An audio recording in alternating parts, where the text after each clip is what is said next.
Good morning. Last class में अपन C4 चक्र discuss कर रहे थे कि C4 चक्र की अपन ने जानकारी पढ़ी थी, किस वैज्ञानिक ने बताया था C4 को C4 साइकिल क्यों कहते हैं, हैच-स्लेक चक्र क्यों कहते हैं, और इसकी अपन ने संरचनात्मक विशिष्टता पढ़ी थी जिसमें क्रेंज एनाटॉमी पढ़ी थी, जो मैंने आपको कहा था एग्जाम के अकॉर्डिंग महत्वपूर्ण है। पहले अपन इस आरेख को बनाएंगे, ठीक है, फिर इसको समझेंगे इसी आरेख के द्वारा। तो ठीक है, इसमें अपन देखिए दो कोशिकाओं के माध्यम से बनाएंगे। एक तरफ बनाएंगे पर्णमध्योतक, ठीक है, पर्णमध्योतक कोशिका जिसे मेसोफिल सेल्स भी कहते हैं, और दूसरी तरफ होती है आपके पूल आच्छादित कोशिका जिसे बंडल स्थित सेल भी कहा जाता है, पूल आच्छादित कोशिका। ठीक है, इसको बना लेते हैं अपन कि ये दो कोशिका थोड़ा सा बड़े बनाते हैं, आराम से समझ में आए ताकि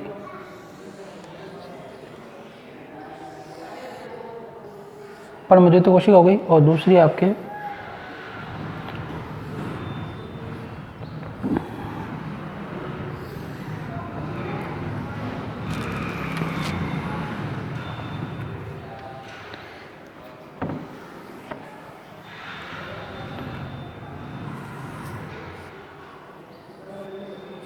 ठीक है, ये क्या हो गया आपके पर्णमध्योतक कोशिका और पूल आच्छादित कोशिका होगी। अब देखिए क्या होता है, सबसे पहले इसमें क्या प्रोसेस होता है। देखियो आरेख को समझने से पहले मैं एक छोटी सी चीज़ समझा रहा हूँ, इसके अंदर वो समझिए आप, फिर इसको अपन स्टार्ट करते हैं। होता क्या है देखिए कि भाई CO2 जो है इसको सबसे पहले जो ग्राही करता है वो क्या है आपके ROBP। कि भाई इसको समझने के लिए थोड़ा सा देखो, इसको मिठा देता हूँ, आपको अच्छे से क्लियर करता हूँ चीज़ें, फिर इसको टॉपिक को स्टार्ट करते हैं ताकि अच्छे से समझ में आएगा। कि भाई अपन ने क्या पढ़ा, C3 में क्या पढ़ा कि जो वातावरण से CO2 आती है इसको कौन ग्रहण करता है, RUBP। ठीक है, कौन से एंजाइम की उपस्थिति में, रूबिस्को। ठीक है, और ये क्या करता है, CO2 को ग्रहण करके क्या बनाता है, PGA बनाता है। कभी कभी ऐसा होता है कि मान लीजिए CO2 की कंसंट्रेशन से ज़्यादा मान लीजिए रंध्रों में O2 की कंसंट्रेशन हो गई, O2 की मात्रा ज़्यादा हो गई, तो ये RUBP जो है O2 के साथ जुड़ के क्या बना लेगा, आपके एक 2 कार्बन वाला ग्लाइकोलेट बना लेगा। ठीक है, और इसे क्या कहते हैं, ग्लाइकोलेट चक्र कहा जाता है। तो कंडीशन क्या है कि भाई आपके जो C3 चक्र में है क्या होता है पाथवे के अंदर कि भाई CO2 की सांद्रता अधिक है तब तो ठीक है, यदि मान लीजिए O2 की सांद्रता ज़्यादा हो गई तो RUBP किसके साथ जुड़ जाएगा, आपके रूबिस्को O2 के साथ, आपके RUBP O2 के साथ जुड़ जाएगा और ये ऑक्सीडेशन की तरह कार्य करेगा और क्या बनाएगा, 2 कार्बन का एक यौगिक बनाएगा जिसे ग्लाइकोलेट कहते हैं, जो आपके C2 चक्र कहलाएगा, और इसे अपन क्या कहते हैं, प्रकाश शोषण कहते हैं। ठीक है, आगे पढ़ने वाले टॉपिक आने वाला प्रकाश शोषण एक हानिकारक क्रिया होती है। जिसे हानिकारक क्यों, देखिए कि भाई एक तो ये RUBP है वो CO2 की मात्रा ग्रहण नहीं करेगा, CO2 को ग्रहण नहीं करेगा तो आपको पता है शर्करा नहीं बनेगी, शर्करा नहीं बनेगी तो प्रकाश संश्लेषण क्रिया का उत्पाद नहीं बनेगा, इसे ऑक्सीजन नहीं मिलेगी। दूसरी चीज़, ऑक्सीजन को ग्रहण करने से आपके क्या हो गया, आपके 2 कार्बन का ये यौगिक बना रहा है, आगे PGA नहीं बन रहा है, PGA नहीं बनेगा, आगे शुगर नहीं बनेगी, कुल मिला के इनकी प्रकाश संश्लेषण की दर क्या हो रही है, कम हो रही है। तो इसलिए इसे क्या कहा जाता है, हानिकारक क्रिया कहा जाता है। C4 चक्कर में क्या होता है कि RUBP आपके जो CO2 जो आती है, ठीक है, अभी पढ़ेंगे कि पूल आच्छादित जो कोशिकाएं होती है, ठीक है, अपन पढ़ा था कि ये कोई कोशिका होती है, इसके चारों तरफ क्या होती है, ऐसे गोलाकार संरचनाएं पाई जाती है, उसे कहते हैं पूल आच्छादित कोशिकाएं। ठीक है, कि ये पत्ती की, ये मान लीजिए पत्ती है, ये इस प्रकार से क्या होती है, पूल आच्छादित कोशिका व्यवस्थित होती है, और ये रंध्र होता है, इस रंध्र के पास क्या पाई जाती है, पर्णमध्योतक कोशिकाएं पाई जाती है। अब रंध्र में क्या होता है, आपके जो CO2 आती है साथ मान लीजिए ऑक्सीजन की मात्रा ज़्यादा हो गई, ठीक है, क्योंकि ऑक्सीजन भी आ सकती है जगह है इसलिए, तो यह ऑक्सीजन RUBP ऑक्सीजन के साथ जुड़ सकता है। लेकिन C4 प्लांट्स के अंदर क्या होता है कि ये पर्णमध्य आगे जो पूल आच्छादित कोशिकाएं होती है इसमें सिर्फ CO2 की मात्रा ज़्यादा होती है, ऑक्सीजन नहीं आ पाती, इसलिए क्या है, ऑक्सीजन के साथ नहीं जुड़ता, सिर्फ CO2 के साथ ही जुड़ेगा। इससे क्या उत्पाद मिलेगा, प्रकाश संश्लेषण की जो आपकी दर है वो ज़्यादा होगी, किसकी तुलना में, C3 की तुलना में। इसलिए C4 प्लांट्स जो होते हैं वो C3 की तुलना में बेस्ट होते हैं, बेटर होते हैं, क्योंकि प्रकाश संश्लेषण दर ज़्यादा होती है, इनमें प्रकाश संश्लेषण दर क्या होती है, कम होती है। अब बाकी ये चीज़ मैं आपको जब शोषण पढ़ूंगा तो और चीज़ क्लियर करूंगा, तब और ये जो कोई डाउट है किसी के वो क्लियर हो जाएगा। अब देखिए हम C4 साइकिल स्टार्ट करते हैं कि भाई C4 साइकिल क्या होती है, ठीक है, इसकी क्या उपयोगिता है, इसकी बात करते हैं। देखिए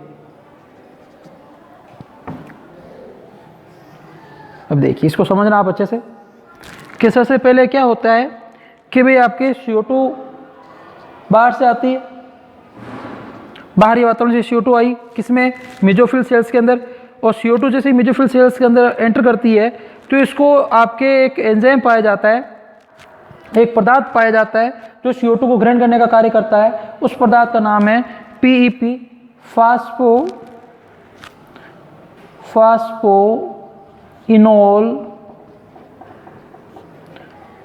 पाइरूवेट।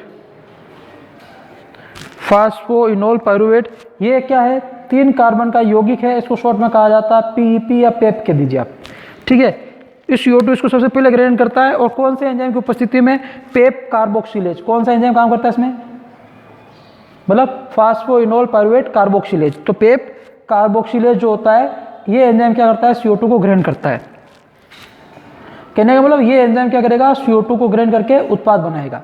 तो इसमें जो आपके उत्पाद बनता है सबसे पहले वो बनता है 4 कार्बन का बनता है, जिसे कहा जाता है ऑक्जेलो एसिटिक एसिड कहा जाता है। ऑक्जेलो एसिटिक एसिड जो क्या होता है आपके 4 कार्बन का होता है, शॉर्ट में से कहा जाता है OAA। तो सबसे पहले CO2 को ग्रहण करके, ठीक है, ग्रहण करने वाला यौगिक कौन है? Phosphoenol pyruvate. C3 में कौन था? RUBP। कौन सा एंजाइम काम करता था? रूबिस को। यहाँ कौन सा करता है? PEP carboxylase. और पहला इसका यौगिक कौन सा बनता है? इसमें 4 कार्बन वाला ऑक्जेलो एसिटिक एसिड बनता है, इसलिए इस चक्र को क्या कहते हैं? C4 चक्र कहा जाता है। फिर यहाँ पे क्या होती है? आपके रिडक्शन की क्रिया होती है, और रिडक्शन की क्रिया होने की वजह से क्या होता है? आपके NADPH+ जो है कि रिडक्शन होगा, जैसे क्या होगा आपके NADPH+ जो होता है ये किस में कन्वर्ट होता है? NADP में टूटता है, मतलब ऊर्जा की आवश्यकता होती है इसमें, जिससे क्या बनता है? एक 4 कार्बन का मेलेट बनता है। क्या बनता है? 4 कार्बन का मेलेट यौगिक बनता है, जो आपके पर्णमध्य कोशिका से किस में चला जाता है? आपके पूल आश्रित कोशिकाओं में चला जाता है। और पूल आश्रित कोशिका में जाकर ये क्या होता है? मेलेट जो है पूल आश्रित कोशिकाओं में चला जाता है। ये साहब पूल आश्रित कोशिका में चला गया 4 कार्बन वाला कौन? मेलेट। अब इस 4 कार्बन में से क्या होता है प्रोसेस कि भाई एक तो आपके कार्बन जो है वो CO2 ग्रुप में बाहर निकल जाता है, ठीक है, और ये क्या बना लेता है? 3 कार्बन का एक यौगिक बनाता है जिसका नाम है क्या? पाइरूवेट। 4 कार्बन है, एक कार्बन तो CO2 ग्रुप में क्या होता है? बाहर निकल जाता है, ठीक है, और 3 कार्बन का यौगिक बनाता है। उस 3 कार्बन के यौगिक का क्या नाम है? आपके पाइरूवेट। आप जब ग्लाइकोल एसिड पढ़ेंगे तो उसमें पाइरूवेट पढ़ेंगे। ये क्या होता है? 3 कार्बन का होता है, ठीक है। और यहीं पे क्या होता है? वापस आपके अपचयन की क्रिया होती है, जिससे क्या होता है? आपके NADP जो है वो क्या करता है? आपके NADPH+ या NADPH2 का क्या करता है? फॉर्मेशन करता है। और ये पाइरूवेट जो है आपके 3 कार्बन का, ये क्या चला जाता है? आपके वापस पर्णमध्य कोशिका में चला जाता है, और पर्णमध्य कोशिका में जाकर क्या करता है? ये पाइरूवेट, देखो यहाँ ये पाइरूवेट आ गया, ठीक है। क्या है? 3 कार्बन का है। ये आपके किसे? पूल आश्रित कोशिका से किसमें आ गया? आपके पर्णमध्य कोशिका में आ गया। और पर्णमध्य कोशिका में पाइरूवेट से क्या होता है? फास्फोइनोल पाइरूवेट का क्या होता है? निर्माण होता है। इसमें भी क्या होता है? आपके ATP जो सौंगीकरण क्षमता जो ATP है वो किसमें टूटती है? ADP और एक इनऑर्गेनिक फास्फेट के अंदर टूटती है, जिससे क्या होता है कि फास्फोइनोल पाइरूवेट का निर्माण होता है। ये तो प्रोसेस चलता रहता है। आपके इस बीच में क्या होता है कि भाई इसमें जो CO2 निकली थी, इस CO2 का उपयोग होता है आपके इस CO2 को ग्रहण करने वाला होता है RUBP। और RUBP CO2 को क्या कर लेता है? ग्रहण कर लेता है। और बाकी प्रोसेस क्या होता है? केल्विन चक्र के जैसे चलता है। तो कौन सा चक्र चलने लग जाता है इसके अंदर? केल्विन बेंसन चक्र या C3 साइकिल। कि भाई RUBP को ग्रहण करेगा, क्या बनेगा? PGA बनेगा, ठीक है। PGA से क्या बनेगी? शर्करा बनेगी, और शर्करा क्या होगी? आपके प्रकाश संश्लेषण उत्पाद हो गया। कहने का मतलब C4 जो चक्र है वो C3 चक्र का क्या है? आपके मॉडिफिकेशन है। मतलब C3 प्लांट्स जो कम दक्ष होते हैं उसके अच्छे गुणों वाले जो पादप है वो किसमें होते हैं? C4 प्लांट्स के अंदर। और C4 चक्र का मुख्य उद्देश्य क्या है कि जो पर्णमध्य कोशिका में जो CO2 प्रवेश की थी उस CO2 को वापस है जैसे आपके पूल आश्रित कोशिका में प्रवेश करना, ताकि RUBP के साथ कंबाइंड हो सके। RUBP के साथ कंबाइंड होकर क्या बनाती है? आपके वही PGA बनाएगी। PGA से आपके शर्करा बनेगी, ट्रायो शर्करा, और ट्रायो शर्करा आगे जाके क्या बनाएगी? ग्लूकोज या कार्बोहाइड्रेट के रूप में निर्माण करेगी। तो कहने का मतलब क्या? ये उत्पाद बन गया फाइनली। तो ये इसमें C3 चक्कर भी क्या होता है? चलने लग जाता है। तो कहने का मतलब क्या हुआ कि भाई केल्विन चक्कर C3 चक्कर में अपने क्या पढ़ा था कि कभी कभी RUBP CO2 की मात्रा कम होने पर ऑक्सीजन के साथ जुड़ जाता है और एक C2 चक्कर चलने लग जाता है, जैसे प्रकाश शोषण कहा जाता है, जो एक हानिकारक क्रिया है जिसमें प्रकाश संश्लेषण की दक्षता कम होती है, मैंने आपको समझाया था। उसको दूर करने के लिए C4 प्लांट क्या होता है? मॉडिफाइड हो जाते हैं, और पूल आश्रित कोशिका में सिर्फ क्या होता है? CO2 ही आ पाती है आपके ऑक्सीजन है वो RUBP के साथ कंबाइन नहीं हो पाती, इसलिए इनकी दक्षता ज़्यादा होती है। इस प्रकार से चक्कर चलता है। देख लीजिए, वापस सुन लीजिए क्या होता है कि सबसे पहले पर्णमोद्युत कोशिका में CO2 एंटर करती है। इसको सबसे पहले जो यौगिक है वो फास्फोइनोल पायरुवेट, ये इसको ग्रहण करता है। कौन से एंजाइम की उपस्थिति में? पेप कार्बोक्सिलेज फास्फोइनोल आपके पायरुवेट कार्बोक्सिलेज जो एंजाइम होता है ये इसको ग्रहण करता है, ठीक है। और ये ग्रहण करके क्या बनाता है? उत्पाद बनाता है ऑक्जेलो एसिटिक एसिड। ये 4 कार्बन का होता है, इसको शॉर्ट में लिख दिया OAA, ऑक्जेलो एसिटिक एसिड। तो ये 4 कार्बन का यौगिक जो बनता है, ठीक है, ये इससे ही यौगिक होता है, इसलिए इस चक्कर को क्या कह देते हैं? C4 चक्कर, क्योंकि पहला बनने वाला इससे यौगिक 4 कार्बन का होता है। उसके बाद में क्या होता है? रिडक्शन की क्रिया होती है, जिसमें NADPH2 जो होता है NADP के अंदर टूटता है, अब चेन होता है, जैसे 4 कार्बन का यौगिक मेलेट का निर्माण होता है। ये 4 कार्बन का यौगिक मेलेट जो है वो आपके पर्णमोद्युत से किसमें चला जाता है? पूलाचत कोशिका में चला जाता है। तो ये 4 कार्बन का यौगिक टूटता है, जिससे 3 कार्बन का यौगिक पायरुवेट बनता है और एक CO2 मुक्त होती है। ये CO2 जो होती है, ठीक है, कि भाई पायरुवेट तो वापस पर्णमोद्युत कोशिका में चला जाता है और पायरुवेट 3 कार्बन का होता है। और पायरुवेट में क्या होता है? आपके ATP के सहयोग के द्वारा किसका निर्माण हो जाता है? फास्फोइनोल पायरुवेट का निर्माण हो जाता है। और ये चक्कर वापस ऐसे चलता रहेगा। साथ में जो CO2 आपके बच गई थी उसको क्या कर लिया जाता है? आपके अपचयन की रिडक्शन क्रिया होती है और RUBP जो है इसको कंबाइंड होता है CO2 के साथ और वापस कैलिन चक्कर चलता है, जिसमें PGA बनता है। PGA से आपके ट्रायोशर्करा बनेगी, ट्रायोशर्करा से आपके पास ग्लूकोज का फॉर्मेशन होगा। कहने का मतलब क्या हुआ? इसमें C3 चक्कर कमांड होता है, लेकिन इससे क्यों चलता है कि इसमें किसी भी प्रकार का ऑक्सीजन का RUBP के साथ कमांडेशन नहीं होता है, जिसमें प्रकाश शोषण नहीं होता है। और फाइनली अपन को क्या है? एक उत्पाद प्राप्त होता है जो आपके प्रकाश संश्लेषण के लिए जरूरी है। इसलिए अपन कहते हैं C3-4 की तुलना में C4 प्लांट्स है वो ज़्यादा मॉडिफाइड है, ज़्यादा अच्छे होते हैं, क्योंकि प्रकाश शोषण की रेस में नहीं होती है। जबकि C3 में क्या होती है? मेसोफिल सेल्स पाई जाती है।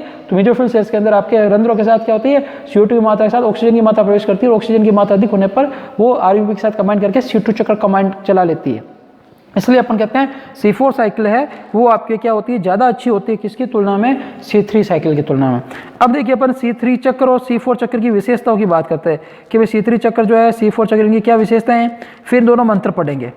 अभी यहाँ तक आपको अच्छे से समझ आ गया होगा। नीचे लिखता हूँ चित्र किसका है, ठीक है, डायग्राम जो बनाया, ये आरेख आपको ध्यान रखना है। ये आरेख आपके H स्लैक, ये ऐसे कहा जाता है C4 चक्र का आरेख, ठीक है। चित्र हमेशा नीचे लिखना किसका चित्र है, एग्जाम के हिसाब से भी आपको एक अच्छी आदत डालनी है।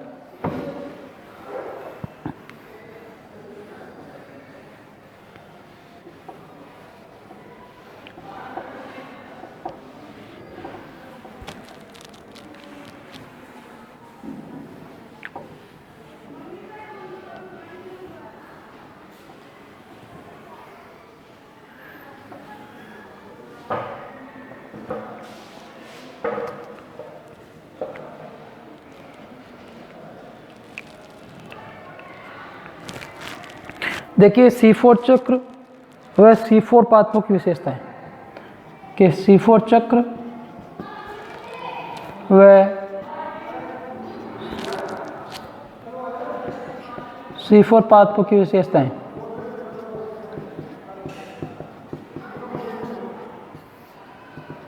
कि इनकी क्या विशेषताएं हैं, क्या उपयोगिता, इसकी बात है। देखिए कि C4 पाथव जो होते हैं वो CO2 की अधिक कम सांद्रता पर भी प्रकाश संश्लेषण में करने में सक्षम होते हैं।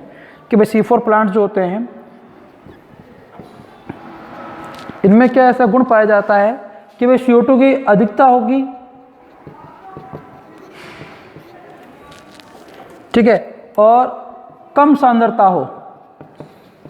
दोनों कंडीशन के अंदर ये क्या करते हैं? प्रकाश संश्लेषण करने में सक्षम होते हैं। जैविक दृष्टि से क्या होता है? महत्वपूर्ण होते हैं जीवों के हिसाब से, क्योंकि ऑक्सीजन का फॉर्मेशन ज़्यादा करते हैं। तो ये प्रकाश संश्लेषण करने में सक्षम होते हैं किसी भी कंडीशन में। फिर आपको पता है C4 प्लांट्स जो होते हैं उनमें जैसे ही मान लीजिए CO2 की सांद्रता कम हुई वो ऑक्सीजन से जुड़ जाते हैं और ऑक्सीजन से जुड़ के क्या बना लेते हैं? प्रकाश शोषण की क्रिया ग्लाइकोलेट चक्र बनाते हैं, जिससे क्या होती है? आर्थिक हानि होती है। दूसरे पॉइंट की डिस्कशन करते हैं कि C4 पाथवों में प्रकाश शोषण अनुपस्थित होने से इनकी उत्पादकता C3 पाथवों की तुलना में अधिक होती है। कि भाई C4 पाथवों में प्रकाश शोषण नहीं होता है, ठीक है, इसलिए ये क्या है? C3 पाथवों की तुलना में अधिक होती है। कि भाई इनमें उत्पादकता है वो किसकी वजह से? भाई आपको पढ़ाया था कि भाई C3 पाथव जो है इसमें मान लीजिए आपके प्रकाश शोषण की क्रिया होगी। तो प्रकाश शोषण क्रिया होने से क्या होता है? एक तो आपके C3 प्लांट के अंदर PGA नहीं बनेगा, शर्करा नहीं बनेगी। दूसरा जो प्रकाश शोषण क्रिया वो रुक जाएगी। तीसरा प्रॉब्लम को क्या होगी, उत्पादकता कम प्राप्त होगी। जबकि C4 प्लांट्स के अंदर प्रकाश शोषण नहीं होता है तो क्या होती है, नहीं होता, इसलिए उत्पादकता C3 प्लांट की तुलना में अधिक होती है, की तुलना में अधिक। इसके आगे बात करें अपन कि C4 चक्र का प्रमुख एंजाइम कौन सा है, आपको पता है, पेप कार्बोक्सिलेज। पेप कार्बोक्सिलेज क्या है, पेप कार्बोक्सिलेज है। और CO2 की कम सांद्रता पे भी क्या रहता है, क्रियाशील रहता है। कि CO2 की कम सांद्रता हो जाएगी तो भी ऑक्सीजन के साथ कंबाइन नहीं होता है। तो ये पेप कार्बोक्सिलेज होता है CO2 की कम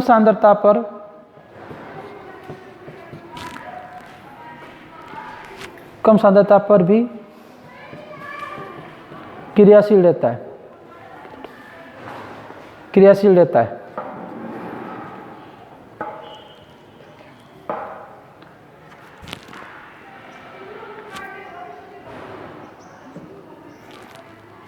ठीक है, अब आगे देखिए, इसके आगे बात करते हैं कि C4 पादप कम जल वाले स्थानों व उच्च तापक्रम वाले क्षेत्रों में आसानी सूख जाते हैं। कि जो C4 प्लांट है या C4 पादप जो है, ये आपके कम जल वाले, जहाँ कम जल हो, कम जल वाले स्थानों व उच्च तापक्रम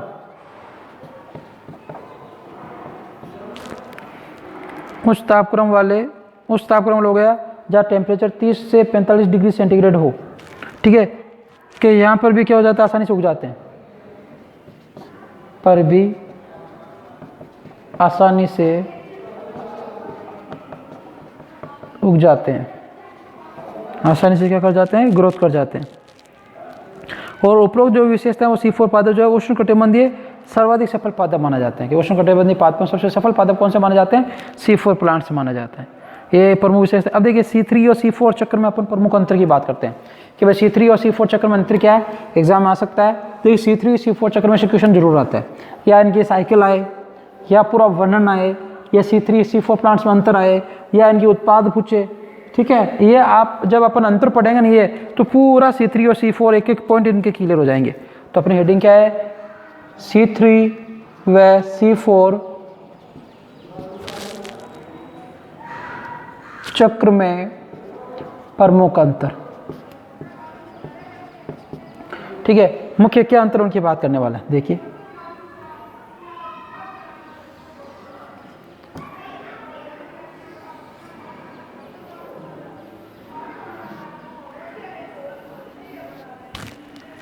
एक तरफ हम लक्षण लिख लेते हैं, यहाँ पर आपके C3 चक्र की बात करेंगे और इधर C4 चक्र की बात करेंगे।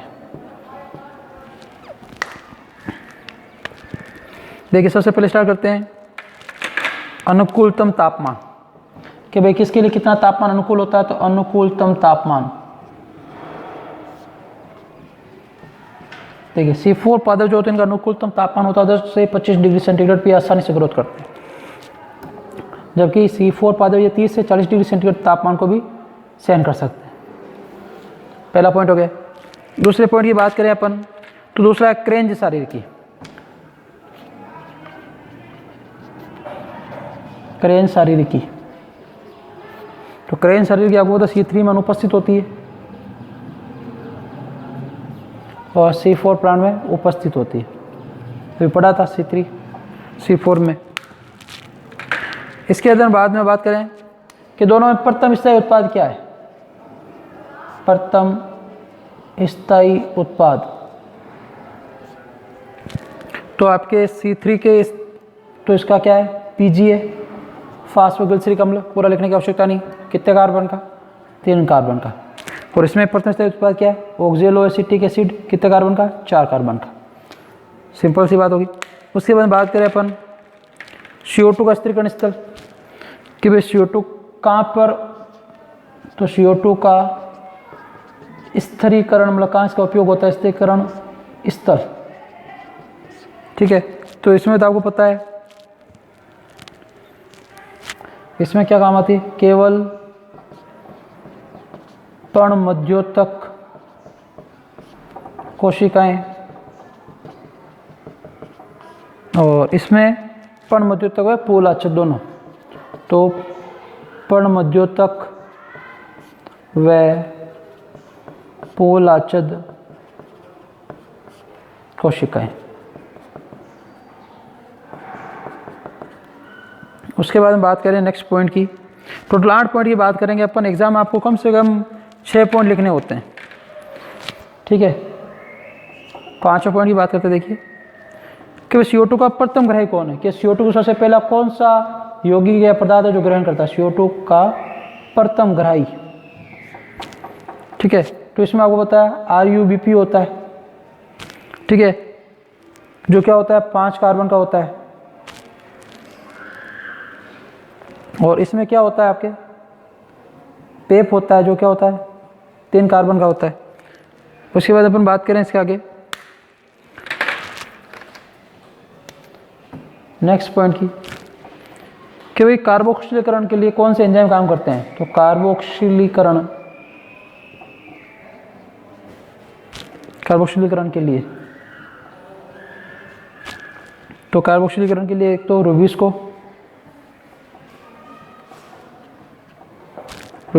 एंजाइम काम करता है। इसमें कौन करता है, पेप कार्बोक्सिलेज,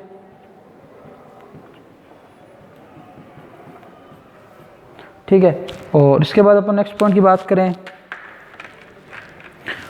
तो नेक्स्ट पॉइंट आता है प्रकाश शोषण। तो C3 प्लांट के अंदर प्रकाश शोषण उपस्थित होता है, ठीक है। और इसमें क्या होता है, अनुपस्थित होता है। और लास्ट पॉइंट है वो आपके है उत्पादकता।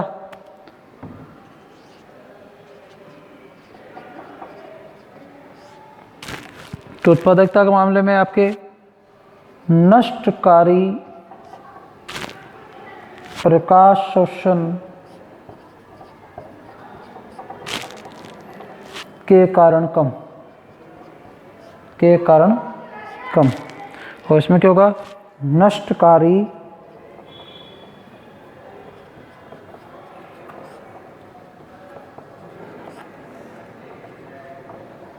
प्रकाश शोषण की अनुपस्थिति के कारण अधिक में प्रकाश शोषण पाया जाता है, इसलिए इनमें उत्पादकता कम होती है। इनमें प्रकाश शोषण नहीं होता, इसलिए अधिकता पाई जाती है। तो ये आपके मुख्य अंतर है, 8 अंतर है जो आपको एग्जाम के हिसाब से महत्वपूर्ण है। सभी अपन डिटेल में पढ़ चुके हैं। उसके बाद इनका अध्ययन क्या है तो ध्यान रखेंगे, ये एग्जाम के हिसाब से आपके महत्वपूर्ण है। एग्जाम में क्वेश्चन आ सकता है, ठीक है, और आपके आगे भी काम आएगा। ये आगे आप जब नीट की प्रिपरेशन करते हैं तो उसमें भी ये बहुत ज़्यादा महत्वपूर्ण होते हैं। तो ये C3 C4 साइकिल में आपके अंतर हो गया। अब नेक्स्ट स्टार्ट करते हैं क्रेसुलेशन अम्ल उपापचय चक्र, या जैसे कहा जाता है कैम साइकिल, ठीक है, वो स्टार्ट करते हैं। देखिए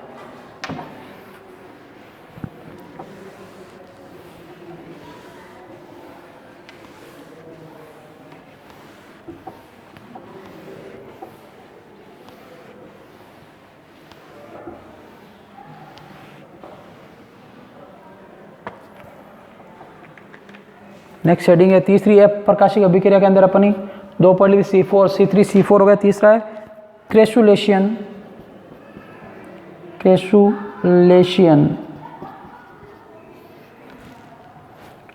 अम्ल उपापचय चक्र, इंग्लिश में से कहा जाता है कैम साइकिल।